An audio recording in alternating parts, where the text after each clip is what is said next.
আমার মেয়ের সবচেয়ে প্রিয় খেলনা হচ্ছে তার মোড়াটা। এই মোড়া দিয়ে সে খেলতে খুবই পছন্দ করে।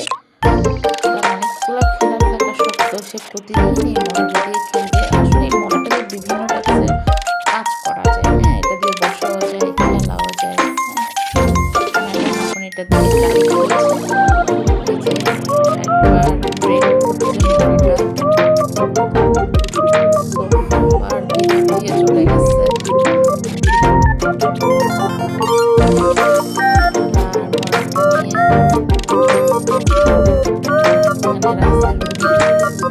তারপর সে বসছে।